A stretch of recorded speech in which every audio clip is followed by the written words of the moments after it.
Today I fucked up by not catching a glitch on a government surplus auction site and accidentally winning a truck for $28,000. I'm kind of in shock still, so I'll try to keep this short. My guilty pleasure is browsing government surplus auction sites. I've bought a good amount of shit from them over the last few years, including my daily driver, a pickup truck, random electronics and car parts, several vehicles which I've flipped for decent profit, etc. I like finding cool auctions for cool shit I can either reuse or flip for good money. There's a lot of stuff I'd like to own but don't really feel like paying fair prices for, so I'm usually first to bid on new auctions for things that get listed at well below what they're worth. I know I'll never win with the starting minimum bid, but it helps fight boredom during the pandemic, and if I did somehow win something like a cop charger for $10 or $100, it'd be pretty sweet. Here's where my fuck up happened. A few weeks ago, there was a listing for an ambulance in pretty good shape. The opening bid was $1,000, and I figured I'd play my starting bid game. I knew there was no way it'd sell for $1,000,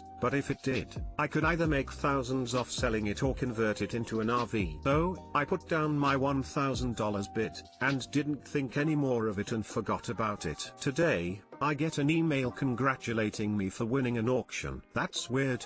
I don't remember being involved in any auctions that are ongoing. Must be something small and local or from a seller that offers shipping. Okay, cool. I click on it to see what pleasant surprise I'd left for myself. It's an auction invoice telling me I've won an ambulance for $28,000. After I almost had a heart attack, I looked at the bid history and saw I placed the initial bid, and then every time someone else placed a bid, I instantly outbid them by a certain amount. It became clear pretty quickly that there was a glitch in their site which somehow registered my $1,000 bid as $100,000. Tasks you to confirm your amount before you bid it, and it's impossible that I would have both made a $99,000 typo and not caught it on the confirmation screen. Still, if I'd been more proactive, I would have logged into my bids list and seen that it was set to $100,000, and I could have lowered it to my then current $1,000 bid and gotten outbid quickly. But, now I have to figure this out with the auction site and convince them that I didn't actually want to bid $100,000 on an ambulance and their site screwed up.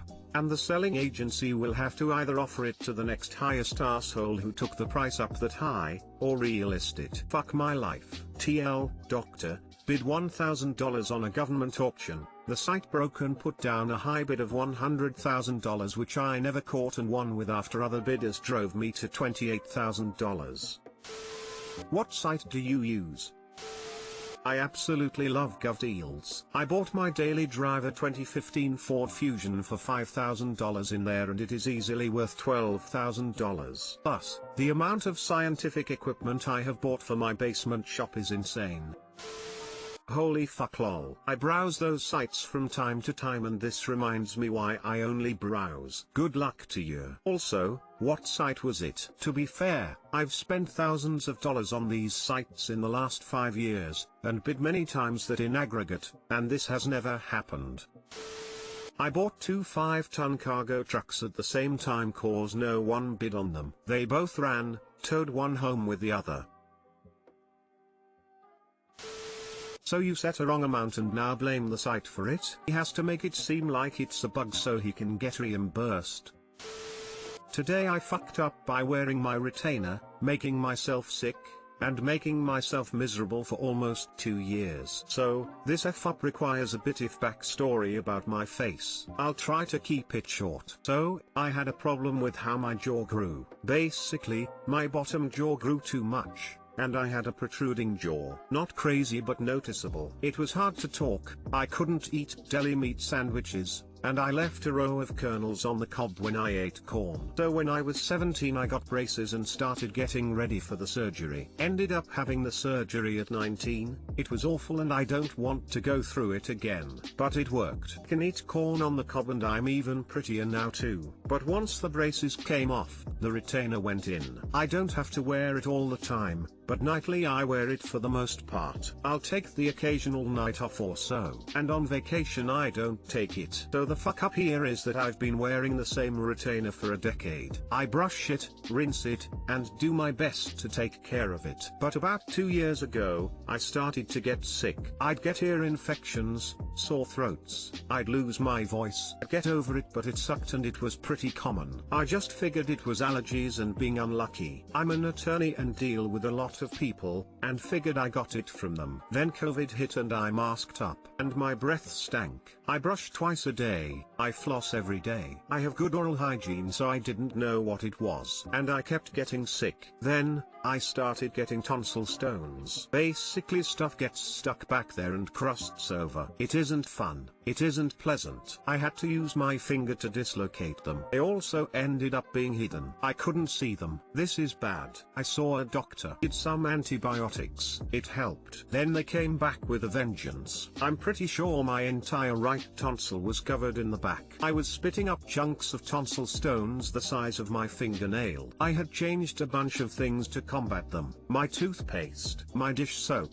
everything. Then I realized my retainer was disgusting, covered in plaque. But since I only ever saw it at night, I never really thought about it. I bought stuff to clean dentures with and started soaking it. It's substantially cleaner now. It's been a week and I feel a million times better. And my breath doesn't stink anymore. Too long didn't read. I let my retainer get so bad it caused me to get sick and have recurring tonsil stones.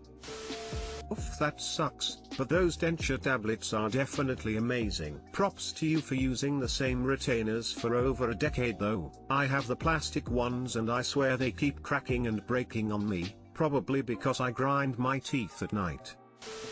I really feel like it'd kinda gross that they only give us one retainer for long-term use. Feel like they should send you a new one every few years as a general practice. I would be much more inclined to wear mine if that was the case. The construction of a retainer is pretty simple. It's plastic and metal. What this means is that it's easy to clean. They make these tablets you drop in water. Put the tablets in a cup of water and then out your retainer in. That will disinfect it. You can take a toothbrush and brush it really good. Then submerge it in the liquid again for 20 minutes. It will be pristine afterwards. Do that once every 2 weeks. You know, I've seen and heard a lot of shit, but this is one of the grossest things I have ever had the misfortune to learn. Bad things are better for you now.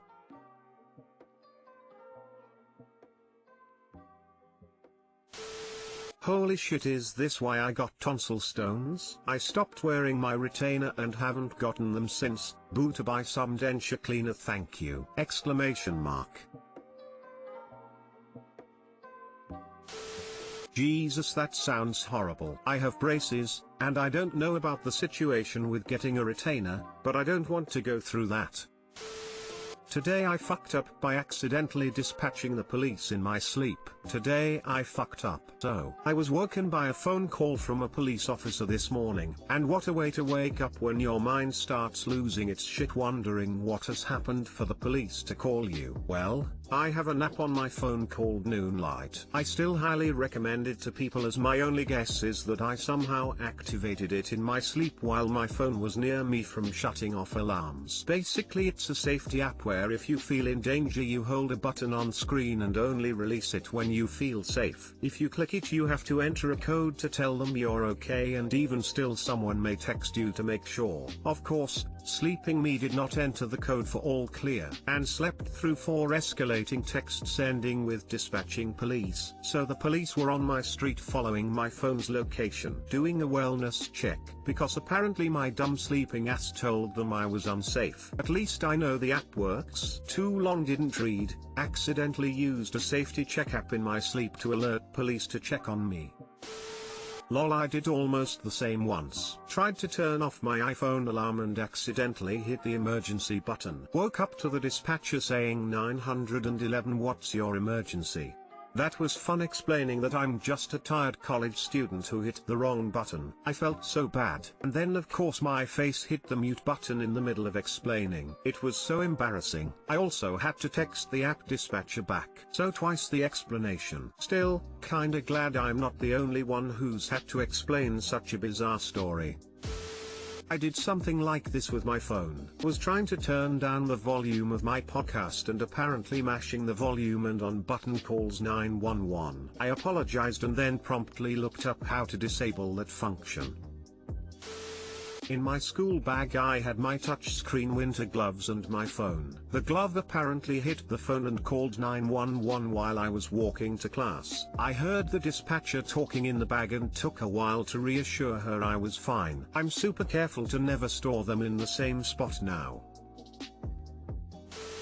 Did something similar. I've got an iPhone 6s, yeah, it's pretty old, and they've got this SOS feature built in, where rapidly pressing the lock button 5 times does 2 things. 1, it'll notify everyone on your emergency contact list that you've activated SOS mode, and show them your exact location on a map. 2, and it calls emergency services, 911 here in the States. I've accidentally triggered this twice. First time, it was 6 AM and my alarm had gone off. In my sleep-fogged rush to silence the alarm, I just squeezed my phone several times, setting off the SOS. 10-ish minutes later there's a knock at the front door, and my father answers the door in his business suit, just about to leave for work. Of course it was a couple sheriff's deputies, who thought they were responding to a burglary in progress or something. Second time, I was out mowing the backyard, listening to music on my phone. New song came on at a significantly higher volume than the last. I reached into my pocket,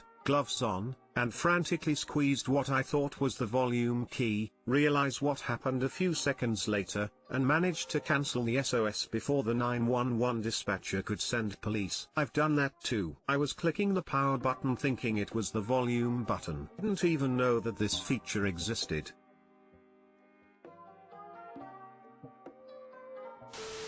You should contact the company and offer to be one of those real users people on commercials. You've got the perfect punchline already, so good, it works in your sleep.